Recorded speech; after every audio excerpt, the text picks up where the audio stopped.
Stefanie, and I'm a homeschooling mom of two. We're eclectic, relaxed homeschoolers, and this is our second video. So last week I shared with you guys an unboxing video of volume 2 of the Sassafras Science Living Book Spaced Elementary Science Curriculum.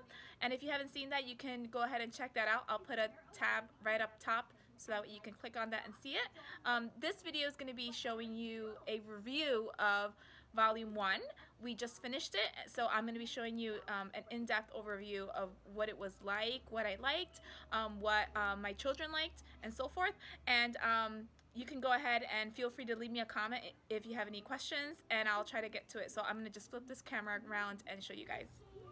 So this is what the volume looks like. It's a chapter book style book, just like volume 2. It starts off with, I'll show you, chapter 1, The Adventure Begins. So we get introduced to Blaine and Tracy, and they're having a really difficult time because they're used to going to a summer camp where they do zip lining and all kinds of other things, but they had really bad marks in science. So their parents are sending them to their uncle's house, Crazy Uncle Cecile, that's what he's called here, but he's actually a scientist, and he developed a really cool system of zip lines where they can use their smartphones and they can input all the data of the different science subjects that they're going to be learning about into the phones. So it's a really engaging, hands-on, kinesthetic way of teaching science, and I think it's really cool because it really shows how, you know, shows my children, you know, and any child going through this curriculum that if one way of learning something doesn't work, then they can explore another, and that's fine. So then you have chapters 1, 2, then we move on to Africa, and we learn about lions and cheetahs. Then in chapter 3, we learn about elephants and giraffes. Chapter 4, we have camels, cobras, and then we have 5, which is lizards and foxes. Chapter 6, cows and bees, and this is a farming unit, which is really neat because usually so far we've learned about farming only in the United States, so it was really nice to see how the Canada landscape is different and how farming is done there. And then chapter 7, we have more farm things. So we have chickens and spiders. So that was really fun. My children really loved that part because they are interested in farming and maybe pursuing that as a career. So then we have chapter 8, and there are 18 chapters. 17 of them have actual science curriculum or science material in it. The last one is kind of just finishing up the story and setting it up for the next volume. Then we have chapter 8, which is zipping through the Amazon rainforest. This was a really, really fun chapter. We went to Peru, if I remember that correctly. And then here we learned about sloths, toucans. Chapter 9, we were still in the jungle, frogs, butterflies. Chapter 10, koalas and rabbits. Chapter 11, pandas, eagles, and then owls, deers. What else? In China, this was really fun because here we learned about a feud between these two hermits in China. So that was a really fun way to show problem-solving skills and social skills. And I really loved this part because it really shows how in history different families or different people might be feuding together. So that was a really neat chapter. Then we have Sichuan, monkeys, mice, and here we had a really fun video that was on Netflix, so I'm going to link that at the bottom, that talked about pandas. And then there was also another video that talked about the China region and all the different animals that are in that region, which really touched upon these two. So I'm going to link that in case you might be interested in seeing that. And that might be a good way for you to see if your children might be interested in those animals, and then that'll probably tell you if this would be a good fit for them. So then we have chapter 14, which is the Arctic, and what else? Summer storms, the ocean. Then we have the end. Okay. All right, and then the first chapter. So what I'm going to do is I'm going to show you the first chapter, the middle chapter, and then the last chapter.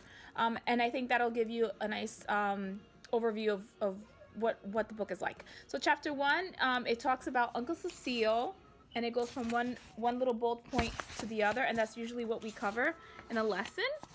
It is black and white, and it doesn't have a lot of color illustrations, which my kids were a little bummed about, but my son really liked how this looked like a comic book style. So that's something to think about if your kids do like more of the colorful things. I mean, there are other ways to add color in the lab book, so, but that's just something for you to just keep in mind. Then we have, this is what they would input into the smartphone. And then what I really like is that there is geography embedded through everything, and this is actually in the notebook or the lab book, and they get to learn about longitude and latitude and all the different continents and countries. So that was really fun. Okay, so the story continues, and then once we're done with chapter 1, which was just an overview of just setting the stage of where they were going. So the first place that they go to is the African grasslands, and they meet Nicholas, Missouri. And this is really fun because they're entrepreneurs. It's a brother and sister, and we do have entrepreneurship in our family, and we're very business oriented. So that was really fun because we were able to see how they started this business, and how they're a brother and sister, and how they have this, this touring business, and how they develop this rapport with all of their customers, and they actually have returning customers that come every year. So that was really fun. And then there's a man, which is the villain. His name is the man with no eyebrows, and he kind of creates havoc throughout this whole entire first volume. And we don't really know about his identity, but he does do things, and it seems like he has a vendetta against either Uncle Cecile or the twins. So nothing regarding his identity is revealed in this chapter book, but we're going to see how things develop in the second volume. Okay, so let me see, I'm just going to randomly pick a middle chapter. Okay, here we go. So chapter 9, Trouble in the Jungle, Fearsome Frogs. This was a lot of fun. Here we were in Peru, and we're able to see they're in a rainforest, and they're able to stay in these really neat above ground tree lodgings. And then here we're able to see the social dynamic of how the rainforest is being cut down, and there are some people that are trying to save it, and indigenous natives that are actively fighting with others to really preserve the rainforest. And then we have these other companies which are just seeking to just get a profit. So that was really nice to really dovetail that into the story. And my children really loved how adventurous it was. So this is one of the animals, the poison dart frog, and the local expert was Alvaro Manahuari, if I remember correctly. So that was really neat. And then the last chapter, or maybe the second, I'll show you the second to last chapter. Or here, well, you know what, we'll do this one. This is towards the back, chapter 17. Watching Whales. This was really fun because it showed piracy and pirates and buried treasure and everything else. And it was just a lot of fun. So they were able to learn about all the different animals from the ocean in this region. And they also saw how this local expert didn't really fit the mold. Like all the other experts that we met were really warm and friendly, but this local expert was not very friendly. The people on the ship had to do certain things to kind of coax him to kind of be cooperative and to keep him appeased. And I think it was a really good way to show how there's different personalities. There's different people that are very accomplished in science, but they, everybody has a different personality. And then in this chapter, what I really liked was, okay, there, it focused. There was a lot of poetry embedded in songs and things, which was really nice. And so, yeah, and then that's pretty much the end of the book. So this is the logbook that we recorded all the data. And, oh, excuse me, no, this is the teacher's manual. So I'll show you the first chapter. So when you open it up, you have a table of contents. Then you have an introduction, which is really nice. It tells you what to expect, what it's based off of, and then it gives you Encyclopedia of reading suggestions, which I'm going to show you the ones that I purchased. Then we have a book list. It tells you about what recommended resources they suggest, and then it actually gives you a book list. So if you wanted to check these out from the library, or if you wanted to purchase them ahead of time, you can. I loved this part. This was so helpful versus trying to flip over to each chapter to get the book's names. And then here we have all the supplies listed too. So if you wanted to put these into plastic bags or into folders and then just pull them out for each chapter, that's a really easy way to just get up and go every day. Then we have project and activity supplies listed by chapter, which is kind of similar to the other one.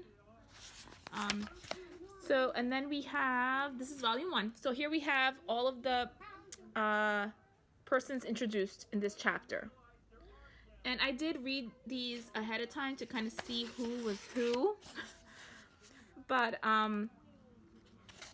yeah, but I didn't really use it actively. And then they also have a chapter summary, which I didn't use because I was kind of reading it as a storybook.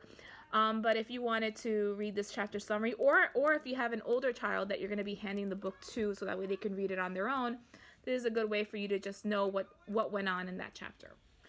Then we have supplies needed, the optional schedules for 2 days a week.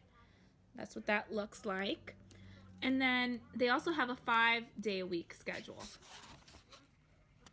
Okay, so and then over here we have the encyclopedias that they recommend and the page numbers for the animals that you're going to be covering. And then underneath they have the living books, which is under additional library books. So you could get these to go with this unit. And then underneath we have the habitat information, all the stuff that's going to be going into the lab notebook. Then we have the mapping things, the geography things. And we have a glossary. We have some scientific terms. Then we have scientific demonstrations or experiments. And then they also have hyperlinks. And they also have a blog. So this is Sassafras Science, but the company's name is Elemental Science. And they have tons of blog posts, resources, other free printables that go with certain chapter books. So that I really liked. It's a great way to just get more perspective and more information. And then they also have multi-week projects, which are crafts. And my kids are 7 and 9, so they're very much still into artsy things. So this was a really fun thing to draw on. Okay, and so now I'm going to show you the middle. So this is China. This is chapter 11. And one of the experiments, let me show you. Oh, and then they actually, so this is the data that you would put into the lab notebook. And this is what I asked my children. I'll ask them, well, what do you remember about the golden eagle? Tell me about the golden eagle. And then I would jot down information. But let's say that they came to a blank. They gave me maybe 3 or 4 things, and then they can't really remember anything else. Then I can go here, quickly scan, and say, oh, do you remember that their eyes also give them the ability to spot their prey from long distances? And then we would add that to the notebook. And so to give you an idea of one of the crafts, we have a food chart here. So we would add the panda to the herbivore side. So towards the back, we have quizzes that you can do every week. We didn't do this for this volume. And then there's also a glossary. And then in the back, there's little biome coloring sheets. And then there's little animals that you can add to the biome as you go over them. So this is really nice. You can do a diorama, you can put it in a box, you can laminate it and just place them that way. So you can do all those kinds of things with that. So that's one of the crafts that they usually provide. And then they have a make a panda craft, make an eagle craft. And then over here, oh, and they usually have an experiment for other ones, but in this chapter they don't. Then there's a copywork sentence that you can have your children copy.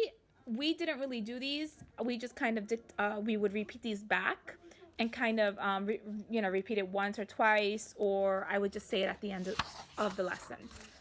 Okay, so then I would use these tabs to make sure that I knew where I was, so that way I can just go straight to the chapter. And let me go towards, oh, there's migration routes. a lot of fun. And then there's also lab reporting sheets. So if you have older children that are joining in, if you're having multiple ages that you're going to be homeschooling, you can give the older children this, and that way they feel more engaged. And maybe once they fill that out, they can help the younger children with the lab book.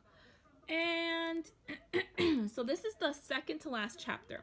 So the Our Treasure Ahead. So this is when they were out at sea. A glimpse of what they have. So here they have the ocean. Okay. And we have the blue whale. We have the squid. And did we have a sign? Oh, yes, we did. So here the experiment was echolocation. So here you need a shallow bowl, water, a digital camera, and then it tells you how to do the experiment. Okay, so that's that for the teacher's manual. Then this is the lab book. And for the second volume, each child is going to have a notebook. But for this one, I filled it out for them. My daughter is in second. My son is in third, but he is a reluctant writer. So he has a lot of other writing in his other subjects. So this is a subject where I'm not really stressing the writing so much for him.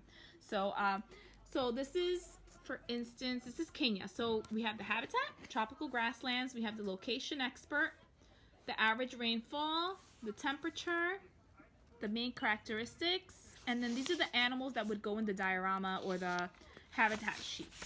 Then here we have the world map, and if you have a larger map in your home, you can go ahead and make little flags or use a dry erase marker and write them, write it there too. But it's really nice that they provide this here, because that way they can really see where it is. And then we have the continents that it's found in, and this is what the diorama that they fill out afterwards looks like. Okay, and just to give you an idea, so then this is the first animal. So a lion, the classification, which is mammal, food, carnivore, and then the location that it's found, the crest of a hill in Kenya, Africa. That's when they encountered it in the book. Then here we have all the information. So my children, I would ask them, well, what do you remember about the lion? They would give me information about this, and then they would also narrate this, and I would write it down for them. And then if they didn't remember whatever important fact or something that was, very blatant that they should have remembered, then I'll just go over it from the teacher's manual. So that's pretty much what that looks like. And then here we also have a glossary. So you have vocabulary cards. We didn't use these, but you can do that. You can copy those and put them there. And then here's a bonus data sheet, a bonus logbook. And now I'm just gonna, so here, just to give you an idea, let me go towards the last one. So usually at the end, for your last animal, there's usually 3 or 4 animals for each biome. And then towards the end, we have the zoology notes. So this is the African grasslands. And then I would ask them, what was your favorite animal? And then they would tell me what it was and why, and what was their favorite parts of the adventure and what they remembered about the narrative. And okay, so, and that's that.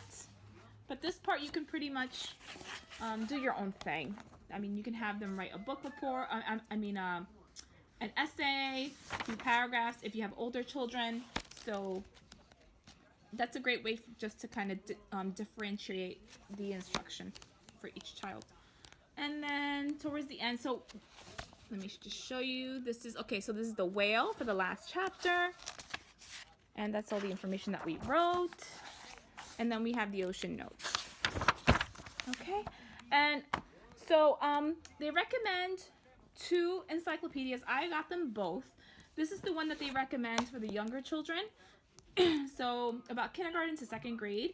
I do have a 2nd grader, and I wasn't sure how in-depth they were or what was really going on. This is our first encyclopedia, so I went ahead and I got them both, and I used these tabs here to mark each animal that we would cover that week. And then once the week is over, I would take off the tabs and put them in the back, and then just start all over again. That way I wouldn't have to flip through each page. So here we have reindeer, and I really like this one because this one my children could sound out some of the words. They could grab it from our book basket, and they could go in here and kind of read things on their own. So I would read this. I would pretty much read out of this book if we were pressed for time, or if my children really weren't interested in the animal as much, or if they already knew a lot about the animal and this was just a kind of a review. Now, if they were really psyched and excited about the animal, or if they were really interested, I would read out of this one. So this one's more towards the 3rd, 4th, and 5th grade level, and it has really beautiful illustrations. So it's a more of a technical encyclopedia. So this one was really popular with my son. He kind of would, my daughter would read from this one, and then she would kind of go off on her way, but my son would linger and would ask me questions. We would look up videos on YouTube and so forth. So I really liked this encyclopedia, and we didn't cover all of the animals in this, and they also cover the biomes, which is really nice, and other science topics, but we didn't cover everything, so we are hanging on to it, and we have it as part of our home library. So, and these I purchased off of Amazon. So I'll put the link for the Sassafras Science Volume 1 curriculum down below, and I'll also put a link for the encyclopedias that I got from Amazon. And if you have any questions, drop me a comment below, and if you've used it before, please feel free to chime in and share any information that might be useful for somebody else that's considering it or is getting started with the curriculum. So I hope you're having an amazing day, and I'll see you guys soon. Bye.